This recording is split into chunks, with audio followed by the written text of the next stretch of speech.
ሁለት ሶስት አክሽን። እንደምን አላችሁ የስሪቲ እንግሊሽ ቲክቶክ እና ዩቲዩብ ቤተሰቦቼ። ባለፈው ትምህርታችን ስለ ቫውል እና ኮንሶናንት ጀምረን ነበር።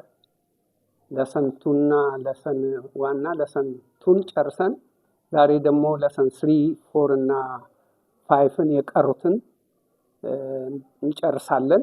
በአጠቃላይ ስለ ቫውል እና ኮንሶናንት ያለንን ሁኔታ ዛሬ እንጨርሳለን። እነዚህ ነገሮች ቀስ ብለን እንግዲህ ለልጆቻችን በማስተማር በቀላሉ አንብቦ የመረዳት ችሎታ ነው ዋናው። እነዚህን ቃላት አሁን እናስተምራችሁ ንባቡን እንዲችሉ ነው። እነዚህን ንባቦች እንደዚህ ከተነበበ በኋላ በጣም አጫጭር የሆኑ ቴክስቶች ወይም ፓሴጆች እያነበቡ እነዚህን ፓሴጆች ውስጥ እንደሚያገኟቸው ያሉ ማለት ነው። ከዛ በኋላ ጽንሰ ሐሳቡን ሚኒንጉንም በሪዲንግ ጊዜ እንገልጽላቸዋለን። አሁን እዚህ ጋር መተዋቸው ሁሉም ትርጉም ላይኖራቸው ይችላል። ብቻቸውን የረጃጅም ቃላትን የመጀመሪያ ድምጽ ለማወቅ የተካሄዱ ናቸው ማለት ነው። ግማሾቹም ሚኒንጋቸው እንደዚሁ ባለው ይታወቃል። እኔው ዓላማችን አሁን አኡ ኢ አ ኤ ኦ የሚለውን ቫውሎች እንዴት ከኮንሶናንት ጋር እንደሚነበቡ እንዲያውቁ ነው የምንፈልገው። በተለይ ከአንደኛ እስከ 6ኛ እስከ 8ኛ ክፍል ድረስ ያሉ ተማሪዎች እነዚህን ነገሮች ቢያውቁ በጣም ጠቃሚ ነው ለማንበብ ማለት ነው። ስለዚህ lesson 3 ዛሬ read the following short vowel e words correctly ይላል by using the Amharic sound script e። አሁን እቺን አይ ብለን የምናውቃት በሳውንዱ ላይ ኢ ነችና ይሄን መሰረት አድርገው ነው ልጆች ኢ ኢ ኢ ኢ ያሉ የሚሉት። ስለዚህ ቢድ ቢድ ቢግ ቢን ቢት ዲድ ዲግ ዲም ዲን ዲፕ። ቀጥሎ በኤቢሲዲ ወይም በአብክድ ህግ ነው የጻፍኳቸው። ፊቭ ፊን ፊት ፊክስ ፊዝ ጊግ ሂድ ሂም ሂፕ ሂት ጂግ ጊም ጂም ኪድ ኪን ሊድ ሊፕ ሚድ ሚክስ ኒቭ ኒል ኒፕ ኒት ፒግ ፒን ፒት። ብዙዎቹ ትርጉም አላቸው። ፒግ እንደ አሳማ ነው። ፒን የወረቀት መርፌ ነው። ፒት አነስተኛ ጉድጓድ ነች፣ የቆሻሻ ነገር መጣና ሁሉም ባይኖራቸው መነሻ ናቸው። ኩዊድ ኩዊን ኩዊፕ ኢኩፕመንት ስን ለምሳሌ ኩዊት አይ ኩዊት ድሪንኪንግ ኦር ስሞኪንግ ሳምቲንግ አብቅቻለሁ ነው። ኩዊዝ አጫጭር ቴስት። ሪፕ ሪድ ሪግ ሪም ሪፕ ሲን ሲፕ ሲክስ ኤንድ ሲት። እኛ እነሱ አሁን ይሄንን ስት ብለው ነው ነው እት አይ ቲንክ ነው ራሱ እት ነው። ብዙ ጊዜ ፈረንጆቹ ብዙ ፊደሎች የላቸውም። በኢኤ የተጀመረ ነገርን ነው እንደ ብለው የሚያነቡት።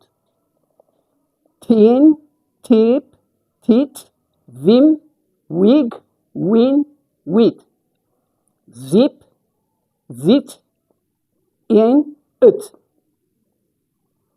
እነዚህ ናቸው። አሁን ደግሞ lesson 4 read the following short vowel o words correctly ይላል using the Amharic sound script o።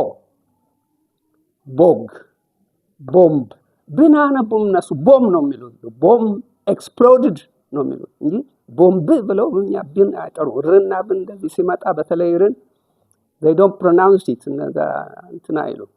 ቦን ቦስ አለቃ እንደማለት። ኮብ ኮድ ኮግ ኮን ኮፕ ኮት። ዶግ ዶን ዶት ፎብ ፎግ ፎክስ።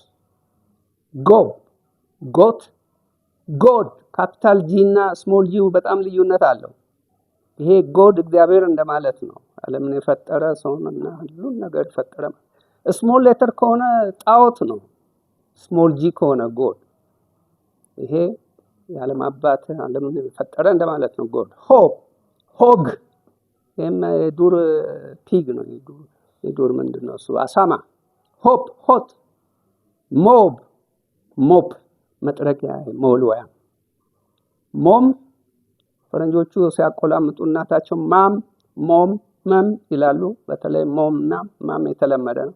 ኖድ ኖት ኖድ ዩር ሄድ ምናምን እንደዛ ራስን መነቅነቅ። ፖድ ፖት ፖፕ ፖት ፖክስ ስሞል ፖክስ ምናምን። ሮብ ሮድ ሮድ ሮድ መንገድ አይደለም፣ ይሄ ሌላ ቃል አለ። ሶድ ሶፕ ቶግ ቶፕ ቶት ዮብ ዮን።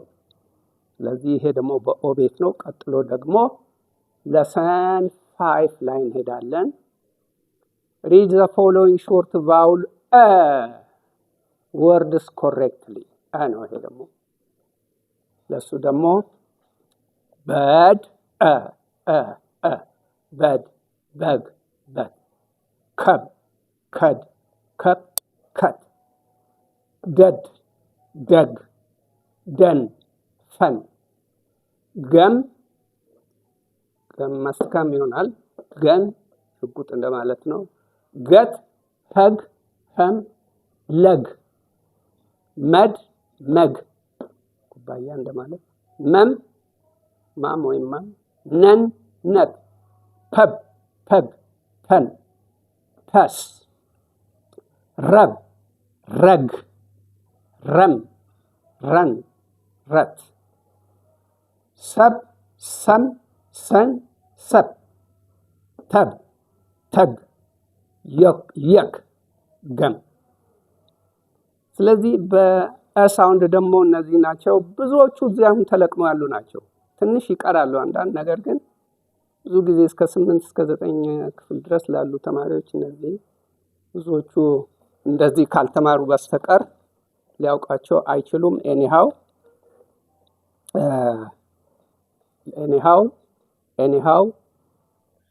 ቫውልና ኮንሶናንቶችን ልጆቹን ቫውል ስናስተምር ዝም ብለን ከሰማይ ያመጣን እንዳይመስላቸው ከኤ እስከ ዜድ ድረስ በስማቸው ጽፈን በሳውንዳቸው ውስጥ ስንሄድ ደግሞ አብክድ እያልን ስንሄድ ከነዚህ ውስጥ ነው ወጥተው ቫውሎች እዚህ ጋር የምታገኟቸው ቫውሎች አ የተወሰደው ከዚህ ነው።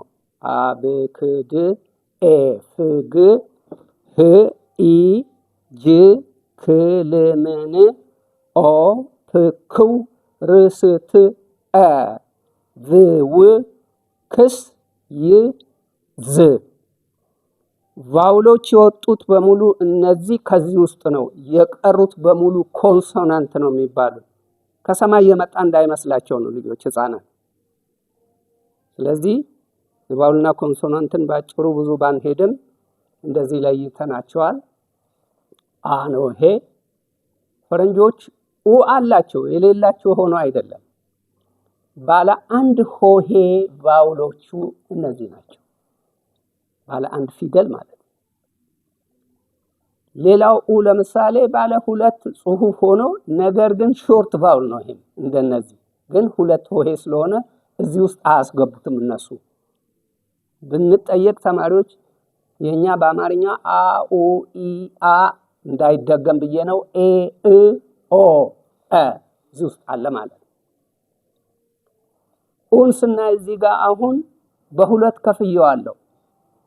ኡ ብቻና ኡ ይላሉ እነሱ እውነተኛ አሁን ፕሮናንሲዬሽናቸውን ሲያስተምሩ። ሉክ ፉት ቡክ ኩክ እነዚህ ሾርት ቫውል ናቸው። እነዚህ ደግሞ ኡ የሚያሰኙት ረጅም ነውና ሩፍ ሙን ስቱል ፉድ ስፑን ይሄ ደግሞ ሎንግ ቫውል ሳውንድ ነው ያላቸው። እንደገና ኦ ራሱ ኦው አለው። ኦና ኤ አንድ ላይ ሲሄድ ተመረናል ባለፈው ጊዜ። ቦት ኮት ጎት ኦው ኦው ኦ። ይሄ ደግሞ ኡ ነው። ይሄ ደግሞ ኡ ብቻ ነው። ምናልባት ለህፃናቱ ከዚህ ጀምረን ብናስተምራቸው ጥሩ ነው። ወደ ላይ ከሄዱ ደግሞ ሳውንድ የምናስተምራቸው ከሆነ እነዚህ ሎንግ መሆናቸውን እነዚህ ሾርት ቫውል እንዳላቸው ነው። የሚምታታ ከሆነ በአረፍተ ነገር እንዲፈጥሩ ያስፈልጋል። ለምሳሌ እኔ የፈጠርኩት አለ look at the food and the book and the cook. Look at the food or look at your food and book and cook. ይሄ ሾርት ነው። Don't look at the roof and the moon. Sit on the stool and eat your food with a spoon. ስለዚህ በቀላል እንግሊዘኛ አረፍተ ነገሮች እነዚህን አስገብተው ኮንፊውዝድ እንዳይሆኑ ማለት ነው ለጊዜው። ስለዚህ እንደዚህ አድርገን በተለይ እንግሊዘኛ በጣም ከባድ ነው ብያቸዋለሁ። ለተወላጁ ቀላል ነው፣ ምክንያቱም በየቀኑ ያዳምጡታል፣ በየቀኑ ያነቡታል። እኛ ሰከንድ ላንጉዌጃችን ስለሆነ የግድ እንደነሱ እንኳን ባንሆን ትንሹን አውቀን ብንሄድ ይጠቅማል ብዬ ነውና ቫውልና ኮንሶናንትን ዛሬ እንግዲህ አጠቃለናል። ሌላ የሚቀጥለው ደግሞ ሳምንት እንደዚሁ ቬሪ ፐርፕሌክሲንግ ሲቹዌሽን ውስጥ የሚያስገቡ ሲነበቡ የማይነበቡ ፊደሎች አሉ። እነሱን ከጨረስን በኋላ ደግሞ እነዚህም በሙሉ የያዙ ምንባቦች በጣም አጫጭር 5 መስመር 10 መስመር ምናምን ልጆቹን እያስነበብን ካነበቡት ውስጥ ደግሞ ጥያቄ እየጠየቅን ሲምፕል ኮምፕሬንሽን ኮስችን እንዲመልሱ እናደርጋለን። እግረ መንገዳቸውን ንባብ ተማሩልን፣ ትርጉም ተማሩልን፣ አንብቦ የመረዳት ችሎታቸውን ቀስ በቀስ በትንሹ እናሳድጋለን ብዬ እላለሁ። ለዛሬ እንግዲህ እዚሁ ላይ አበቃለሁ። ባለፈው እንደተናገርኩት ሰብስክራይብ አድርጉ ብያለሁ። እንግዲህ ከቻላችሁ አድርጉ። ለዛሬ ይበቃናል። ቴንክ ዩ ቬሪ ማች